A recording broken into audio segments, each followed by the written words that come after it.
Yung spherical na magnet. Yeah, it's actually a brand that I had before, but then it got lost. So I could get the spherical too. Ilan yung ganun mo? Huh? Ilan yung magnet mo na spherical?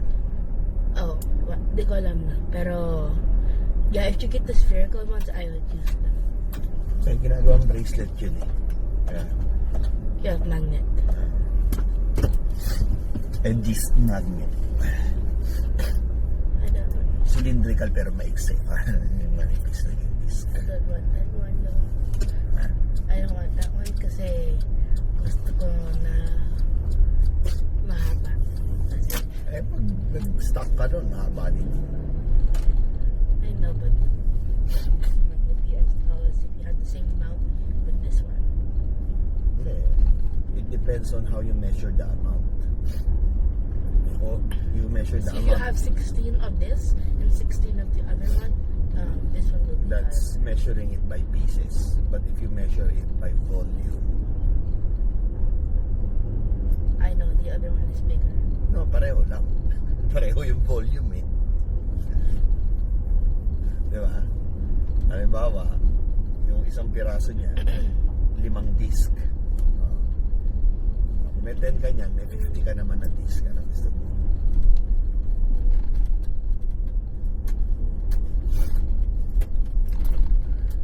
What I like about magnets is that you can stick things between them.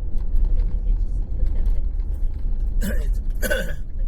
Even non-magnetic, lakas niyang magnet na yan. Ano ba yan? It is? Lakas eh. It is?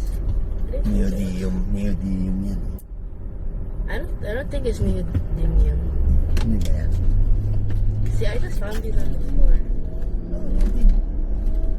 Ako, tingin ko neodymium yan. Neodymium magnet. Neodymium. Neodymium. Neodymium. Meow, meow, meow. Meow, meow, meow, meow. You know how magnets are made? Maraming hindi nakakaalam ng Tagalog word for magnet. Ano po? Bato-balan. Batobalan. Batobalan. Bato-balan. I have a thought. If you forced two opposite sides of a magnet together and then you released it, it would go flying. So you could make a big version of like the cannon. At saka yung magnetic attraction or yung repel nila, the closer they are, the stronger. Merong magnetic cannon gamit ng military. Really? Really? Like that? Like how we just canned it? Pero hindi rare earth magnet ang gamit nila. Coil magnet. So ang tawag nila coil gun. Ito, merong metal, tapos ito yung coil. I-attract niya. I-activate niya yung attraction field. Pag malapit na siya doon sa coil, alam mo gagawin niya? Magta-turn off siya. So, mag-ano yan, mag-sling. Parang in-attract mo palapit. Para dumikit sa'yo. So, nung malapit na siya, ita-turn off mo na yung magnet. Kasi didikit na siya eh. Para wag siya dumikit. Tapos ang ginawa nila, series of coil. Attract, turn off. Tapos ito yung kasunod, attract. Tapos ito yung kasunod, attract.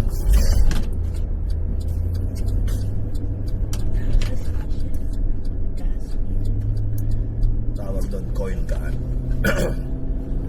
Kaya lang, ang pwede lang nilang i-launch ay siyempre na-attract sa magnet. So neodymium. It's either magnet din, pero they just use a big big block of metal. I was thinking about it, and couldn't they make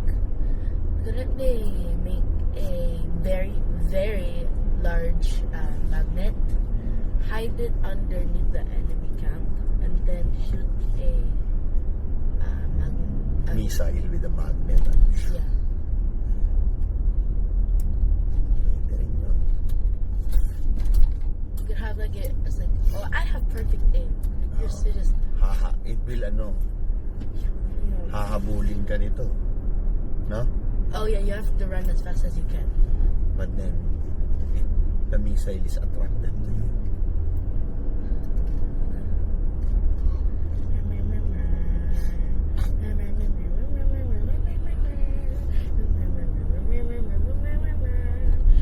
Yung mga phone natin ngayon, meron yun, magnetometer.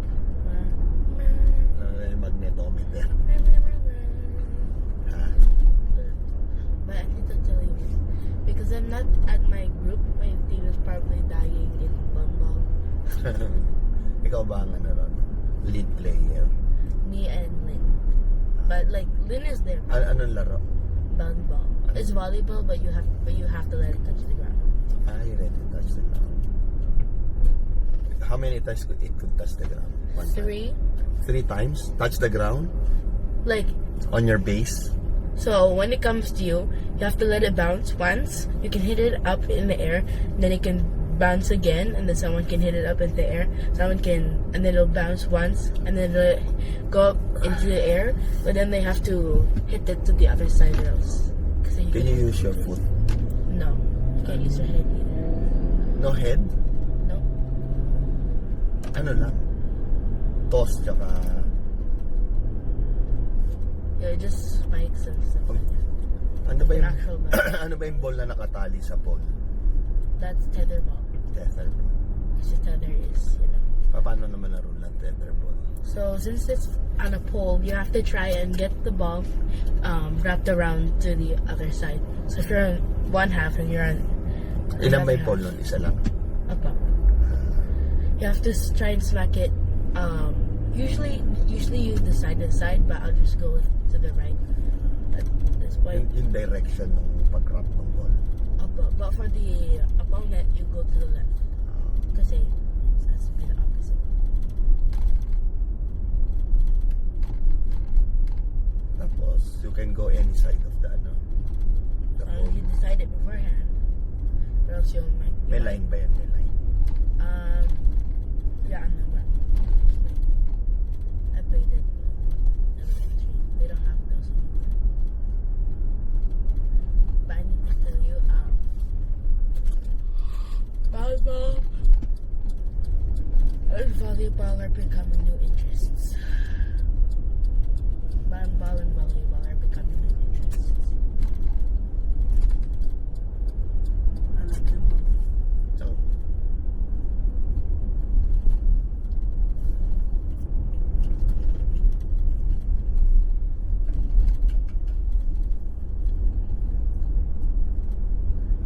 tether ball. Aluminium foil. Aluminum. Ha? Diba aluminum is not magnetic? Sa Amerika, aluminum. Sa In- Europe, Aluminium. aluminium. Diba? Aluminium. Well, that's just people with a British accent. Alin ang British? Aluminium. That's Aluminium. that's the UK. The UK. I don't know kung pareho sa Spanish tsaka sa Filipino. Aluminium. But I need to say, Aluminium. diba? Hindi, it's not magnetic. Alin? Ang hindi siya magnetic. Yeah. Why does this have something? Tira. Ano kabaligtaran ng magnetic? Non-magnetic. Hindi, neutral yun eh. Yung total opposite ng magnetic. Yung meron bang item, may item na attract sa magnet, di ba? Either north or south side ng magnet attract siya. Meron naman non-magnetic. They just don't care about the magnetic field. Ano yun naman yung lumalayo or That's if it's a south side. Ano yung South side or north side. oo, lumalayo A siya. tiny gun. Ano yung word para doon? Huh? Ano yung word para doon? Yung lumalayo sa magnet. It's called paramagnetic. Is it para? Ano ba yung word na para? Stop. Para. No. Diba? Sa Spanish? Wait, we might might just have free for today, but we're still gonna play Rumble. Para magnetic. Yeah, I don't see any teams. I think they're in the shade playing Rumble. Yeah, I see them. May point ka. Pwede ka dyan pumasok? Pwede ka dyan pumasok? Oh yeah, Pwede pumasok dyan, late ka eh.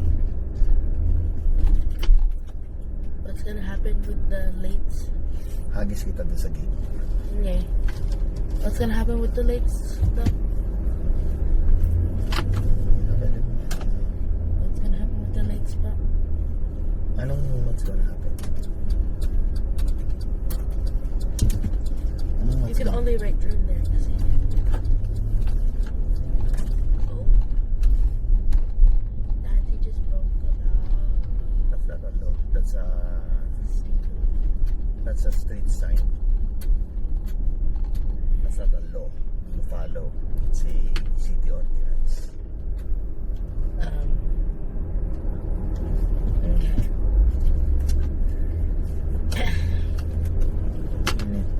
And it's a stupid instruction. No left turn. That. Dapat yan no left turn lang yan kapag ka ano. Amaranta. O yan din, di ba? Double yellow line yan. Dapat yan hindi ka mag-turn. Pero yung mga tao, yan talaga, pagka stupid yung rule mo, who's gonna follow a stupid rule?